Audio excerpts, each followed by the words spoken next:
કેમ છો વિદ્યાર્થી મિત્રો? આજે આપણે ધોરણ 5 માં ગણિતમાં ચેપ્ટર નંબર 14 કેટલું મોટું કેટલું ભારે સમજીશું. આપણે આગળના લેક્ચરમાં આ ચેપ્ટરમાં જે સમતાઓ આપેલી હતી તેના ઉપરથી દાખલાઓ જોયા. કેટલા દડાનું કદ આટલું હોય, આટલા લખાટીઓનું કદ આટલું હોય, આટલા સિક્કાઓનું કદ એટલું હોય, તો આટલા સિક્કાઓનું કદ કેટલું થાય, આટલા દડાઓનું કદ કેટલું થાય, આટલી લખોટીઓનું કદ કેટલું થાય, તેવા સમતા ઉપરથી દાખલા આપણે ક્વેશ્ચન 6 માં અને ક્વેશ્ચન 7 માં જોયા. હવે ક્વેશ્ચન 8 થી આપણે એક નવો ટોપિક સમજવાનો છે, સમઘન. તો આ ચેપ્ટરનો જે મૂળ મુદ્દો છે ને એ હવે આવે છે. ચેપ્ટર કેટલું મોટું કેટલું ભારે માં આપણે ઘન આકારોની માહિતી મેળવવાની છે. તો એવા ઘન આકારોની માહિતી હવે આપણે મેળવીશું. સમઘન એ શું છે? તો કોઈ એક ઘન પદાર્થથી બનેલો એક ઘન આકાર છે. સમઘનની વ્યાખ્યા શું છે તો એ આપણે સમજીએ. સૌથી પહેલા મારી પાસે આ એક સમઘન છે. પૂરેપૂરો સમઘન નથી, આ થોડી લંબાઈ વધારે છે, પહોળાઈ ટૂંકી છે, પરંતુ આનાથી જો થોડો ઊંચો એવો પદાર્થ હોય તો એ સમઘન બને. મોટું એવું ચોરસ બોક્સ તમારી પાસે હોય જેની 6 બાજુઓ સરખી હોય તો એને સમઘન કહેવાય. આ પૂરેપૂરો સમઘન નથી, પરંતુ એક્ઝામ્પલ માટે મેં અત્યારે લીધેલું છે. સમઘનને કેટલા ખૂણા હોય? તો ઉપરના ચોરસના 4 ખૂણા, 1, 2, 3, 4, 5, 6, 7 અને 8. સમઘન કોને કહેવાય? તો જેની બધી જ કિનારીઓ સરખી હોય એને સમઘન કહેવાય. ઉપર ચોરસ હોય, નીચે ચોરસ હોય, બંને બાજુ ચોરસ હોય, આગળ પાછળ ચોરસ હોય તો એને શું કહેવાય? સમઘન. સમઘનમાં જોઈએ તો કુલ 6 ચોરસ આવે છે. ઉપરનું, નીચેનું, આ બાજુનું, સામેનું, આગળનું અને પાછળનું, એમ મળી અને સમઘનમાં કુલ 6 એક સરખા ચોરસ હોય છે. અને તેને કેટલી કિનારીઓ હોય છે? તો આપણે ખૂણાઓ જોયા, 1, 2, 3, 4, એવી રીતે 4 નીચે 5, 6, 7 અને 8. સમઘનને 8 ખૂણાઓ હોય છે. તેને કેટલી કિનારી હોય છે? તો ઉપરની 4, 1, 2, 3, 4, એવી જ રીતે નીચે પણ 4 હોય, 5, 6, 7, 8, બાજુની 9, 10, 11 અને 12. તો સમઘનને 12 કિનારીઓ હોય છે અને 8 ખૂણા હોય છે. ભૂમિતિમાં સમઘન એક એવી ત્રિપરિમાણીય રચના છે, એવો એક ઘન પદાર્થ છે જે 6 સમચોરસ બાજુઓથી જોડાયેલો હોય છે. જે આપણે જોયું એમાં 6 ચોરસ હોય અને 6 ચોરસ એકબીજાની સાથે જોડાયેલા હોય છે. તે રીતે સમઘન એક એવો ઘન પદાર્થ બને છે. અને પ્રત્યેક શિરોબિંદુઓ પણ 3 બાજુઓથી જોડાયેલા હોય છે. 3 બાજુઓથી પ્રત્યેક શિરોબિંદુઓ પણ જોડાયેલા હોય છે. તો એ રીતે સમઘન બને છે. સમઘનને કુલ 8 ખૂણા અને 12 બાજુઓ હોય છે. તો ચાલો આપણે સમઘનની વ્યાખ્યા લખીએ. સમઘન કોને કહેવાય? ભૂમિતિમાં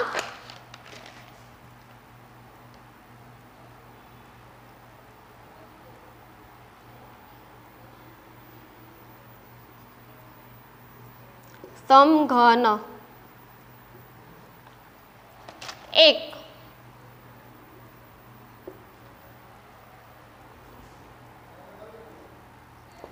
ત્રિપરિમાણીય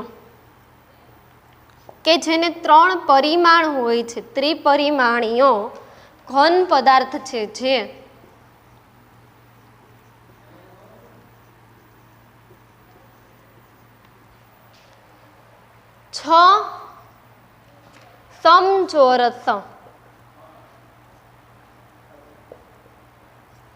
સમચોરસ એટલે કે એક સરખા 6 ચોરસથી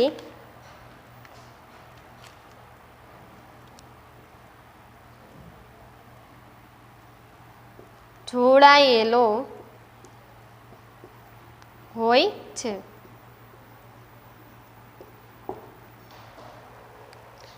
જેને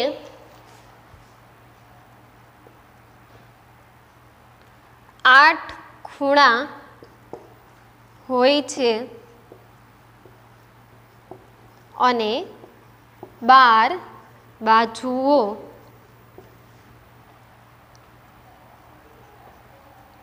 હોય છે।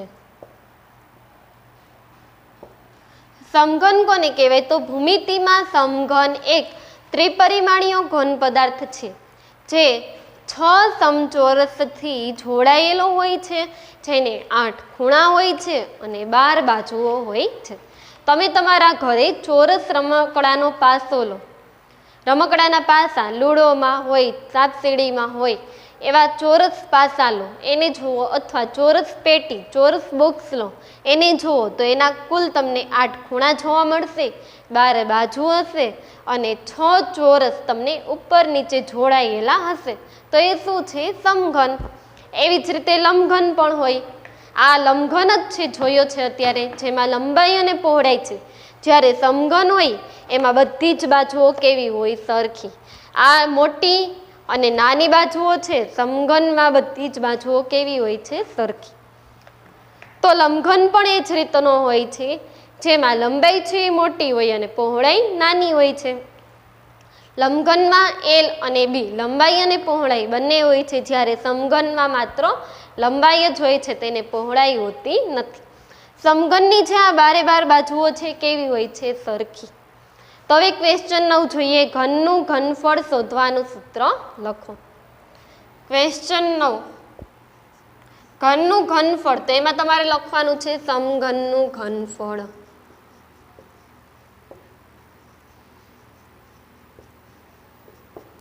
સમઘનનું ઘનફળ કેટલું થાય? લંબાઈનો ઘન। સમઘનનું ઘનફળ એટલે કે L નો ક્યુબ, L ની 3 ઘાત। ઘનનું ઘનફળ શોધવાનું સૂત્ર, એમાં તમારે લખવાનું છે સમઘનનું ઘનફળ L ની 3 ઘાત।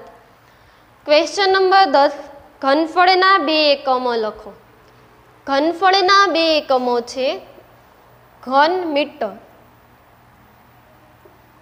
એ મોટો એકમ છે, જ્યારે ઘન સેમી એ નાનો એકમ છે। ઘન મીટરને મીટરની 3 ઘાત એમ પણ લખાય, ઘન સેમીને સેમીની 3 ઘાત પણ લખાય। ઘન સેમી અથવા સેમીની 3 ઘાત, સેમીનું ઘન, ઘન મીટર અથવા મીટરનો ઘન, મીટરની 3 ઘાત। તમે કોઈ પણ એક એકમ લખો તો પણ ચાલે, ઘન મીટર, ઘન સેમી અથવા મીટરની 3 ઘાત, સેમીની 3 ઘાત। જેમ ક્ષેત્રફળના એકમ હતા ઘન મીટર ની જગ્યાએ ક્ષેત્રફળમાં શું હતું? ચોરસ મીટર, મીટરનો વર્ગ, સેમીનો વર્ગ। તો એવા જ એકમ ઘનફળમાં આવે છે ઘન મીટર, મીટરની 2 ઘાત 3 ઘાત, ઘન સેમી, સેમીની 3 ઘાત। આમાં મીટરની 2 ઘાત, સેમીની 2 ઘાત હતી, તો ઘનફળમાં શું હોય? મીટરની 3 ઘાત, સેમીની 3 ઘાત, ઘન મીટર, ઘન સેમી, આમાં હતું ચોરસ મીટર, ચોરસ સેમી। તો આ એકમો પણ ક્ષેત્રફળના એકમો જેવા જ છે। હવે જોઈએ એના પછીનો ક્વેશ્ચન, ક્વેશ્ચન 11, ઘનફળના એકમો પૈકી એક એકમ ઘન સેન્ટીમીટર છે, એટલે કે ઘન સેમી। તો આ છે, આપણે ઉપર લખ્યું છે, તો 11મું કેવું છે? સાચું। ઘનફળના એકમો પૈકી એક એકમ ઘન સેન્ટીમીટર છે, તેમાં આવશે સાચું। 12મું, 1 સેમી લંબાઈના સમઘનનું ઘનફળ ખાલી જગ્યા ઘન સેમી થાય। 1 સેમી લંબાઈના સમઘનનું ઘનફળ ખાલી જગ્યા ઘન સેમી થાય। 1, 4, 3 કે 16। સમઘનનું ઘનફળનું સૂત્ર આપણે અત્યારે જ લખ્યું છે, L નો 3 ઘાત, એટલે કે લંબાઈની 3 ઘાત, L ની 3 ઘાત એટલે શું થાય? L ગુણ્યા L ગુણ્યા L, L નો L સાથે 3 વખત ગુણાકાર। હવે જો એમાં લંબાઈ 1 સેમી આપેલી હોય તો 1 સેમી લંબાઈના સમઘનનું ઘનફળ શું થાય? 1 ગુણ્યા 1 ગુણ્યા 1, એટલે કે 1 સેમીની 3 ઘાત।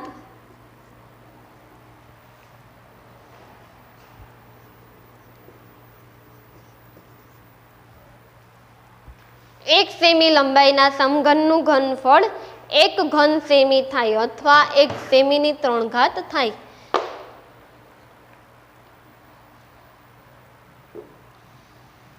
1 ગુણ્યા 1 ગુણ્યા 1 એટલે 1.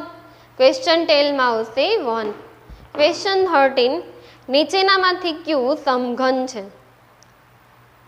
નીચેનામાંથી કયું સમઘન છે? સમઘન હશે એ આપણને બધી જ બાજુઓથી સરખું દેખાશે, તો 13માં શું આવશે? એ શું છે? સમઘન. 14મું, આપેલ સમઘનની પ્રત્યેક બાજુનું માપ ખાલી જગ્યા હશે.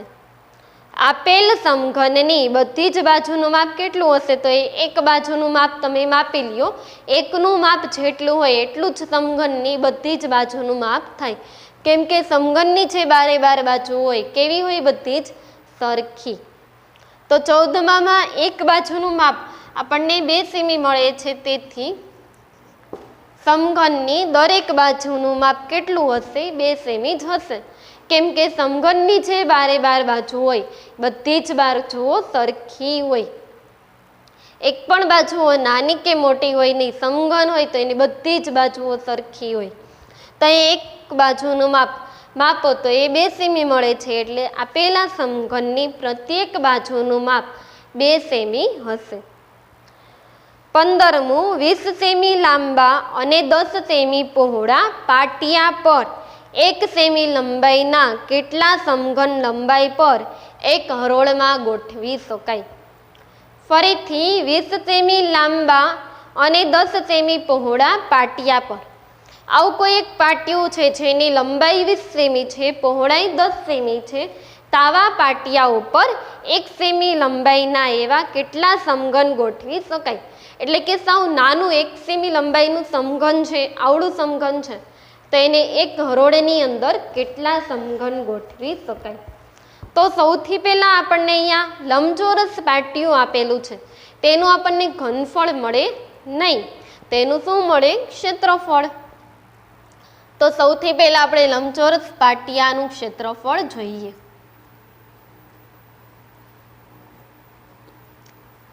લંબચોરસ પાટિયાનું ક્ષેત્રફળ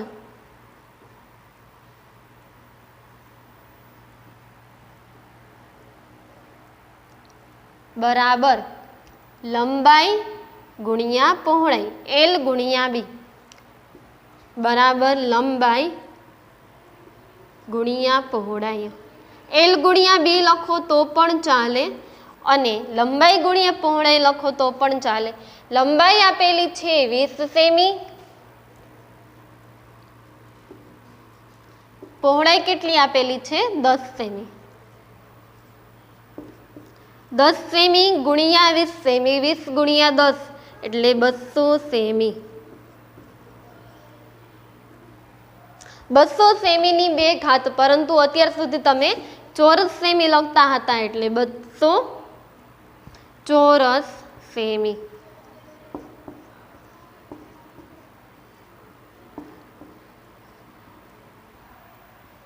હવે આપણને રકમમાં શું કીધેલું છે? સૌથી પહેલા આપણે લંબચોરસ પાટિયાનું ક્ષેત્રફળ શોધ્યું.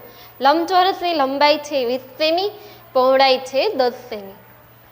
20 સેમી લાંબા અને 10 સેમી પહોળા પાટિયા પર 1 સેમી લંબાઈના કેટલા સમઘન ગોઠવી શકાય એવું આપણે જોવાનું છે. સમઘનનું માપ શું આપેલું છે? 1 સેમી. સમઘનનું માપ આપેલું છે 1 સેમી, એટલે કે એની દરેક લંબાઈ કેટલી હશે? 1 સેમી.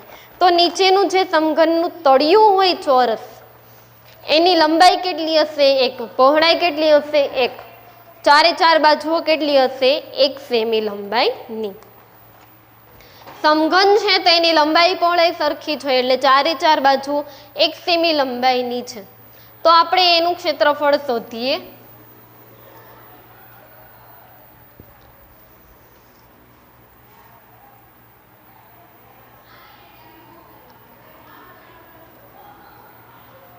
સમઘનના તળિયાનું ક્ષેત્રફળ,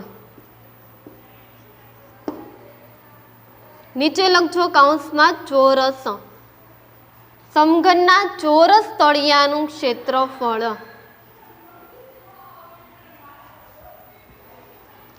બરાબર L ગુણ્યા L બરાબર લંબાઈ કેટલી છે? 1 ગુણ્યા 1 બરાબર 1 ચોરસ સેમી. સમઘનના તળિયાનું ક્ષેત્રફળ કેટલું મળે છે? 1 ચોરસ સેમી. લંબચોરસ પાટિયાનું ક્ષેત્રફળ કેટલું છે? 200 ચોરસ સેમી. આ લંબચોરસ પાટિયું છે મારી પાસે, એનું ક્ષેત્રફળ 200 ચોરસ સેમી છે. તો એમાં 1 સેમી લંબાઈના તમારે સમઘનને જો ગોઠવવા હોય તો કેટલા સમઘન સમય?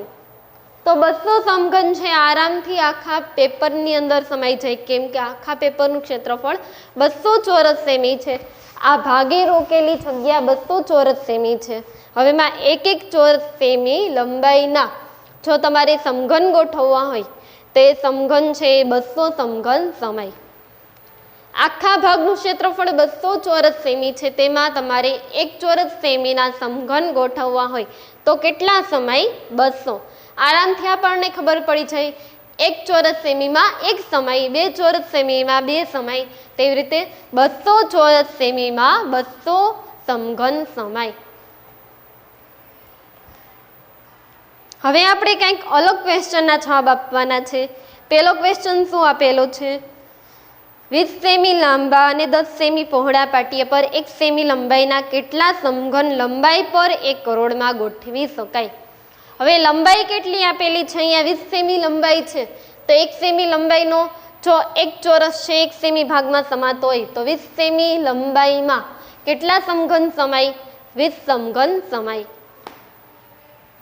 પહેલો ક્વેશ્ચન છે એનો આપણે જવાબ લખીએ.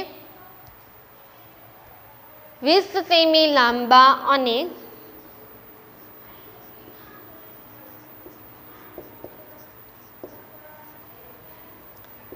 10 સેમી પહોળા.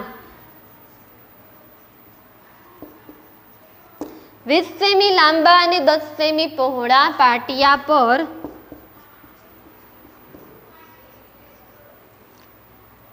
1 સેમી લંબાઈના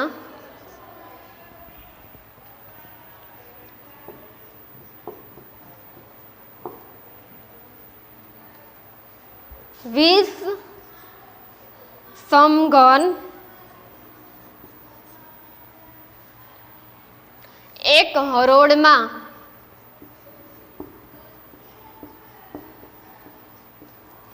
હરોળમાં ગોઠવી શકાય.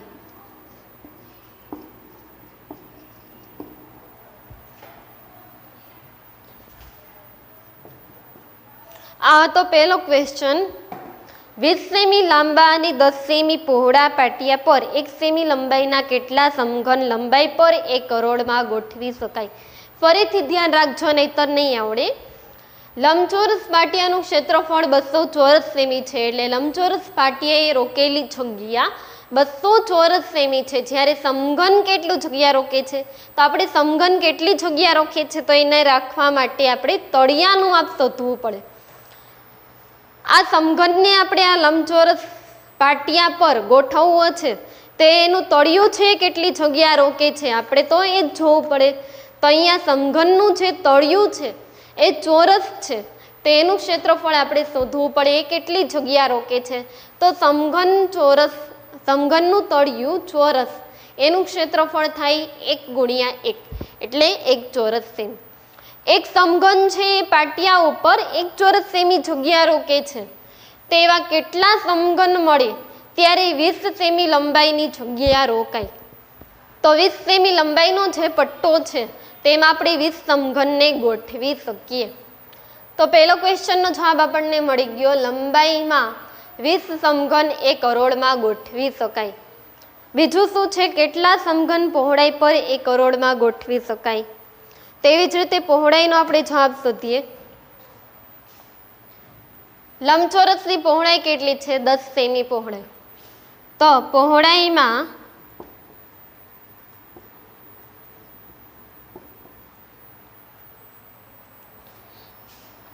10 સમઘન 1 હરોળમાં ગોઠવી શકાય. પહોળાઈમાં 10 સમઘન 1 હરોળમાં ગોઠવી શકાય, કેમ કે પહોળાઈની લંબાઈ છે 10 સેમી. એક સમઘન છે એક ચોરસ સેમી જગ્યા રોકે છે તો પહોળાઈમાં આરામથી 10 સમઘનને આપણે ગોઠવી શકીએ. સમગ્ર પાટિયા પર આવા કેટલા સમઘન ગોઠવી શકાય? સમગ્ર પાટિયા એટલે કે આખા પાટિયા ઉપર આવા કેટલા સમઘન ગોઠવી શકાય? તો એક સમઘનને ગોઠવવા માટે 1 ચોરસ સેમી જગ્યા જોઈએ છે, જ્યારે લંબચોરસ પાટિયાનું ક્ષેત્રફળ 200 ચોરસ સેમી છે. તો આપણે ત્રિરાશી મૂકીને શોધીએ કે આખા પાટિયા ઉપર કેટલા સમઘનને ગોઠવી શકાય. એક સમઘનને ગોઠવતા 1 ચોરસ સેમી જગ્યા જોઈએ. તો 200 ચોરસ સેમી જગ્યામાં આપણે કેટલા સમઘનને ગોઠવી શકીએ? કેટલા સમઘન ને ગોઠવતા 200 ચોરસ સેમી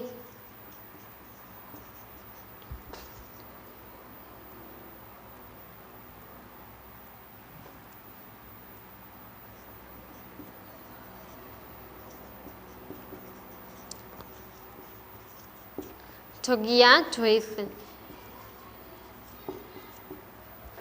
તો આપણને એમનેમ ખબર પડી જાય એક સમઘનને ગોઠવવા માટે 1 ચોરસ સેમી જગ્યા જોઈએ છે. તો કેટલા સમઘનને ગોઠવવા માટે 200 ચોરસ સેમી જગ્યા જોઈએ? એક સમઘનને ગોઠવવા માટે 1 ચોરસ સેમી જગ્યા જોઈએ તો કેટલા સમઘનને ગોઠવવા 200 ચોરસ સેમી જગ્યા જોઈએ? તેમાં શું આવશે? 200 સમઘનને ગોઠવતા 200 ચોરસ સેમી જગ્યા જોઈશે. તો આપણે શું શોધવાનું છે? સમગ્ર પાટિયા પર આવા કેટલા સમઘન ગોઠવી શકાય? તો સમગ્ર એટલે કે આખા પાટિયા પર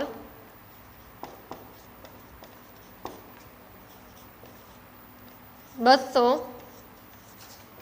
સમઘન ગોઠવી શકાય.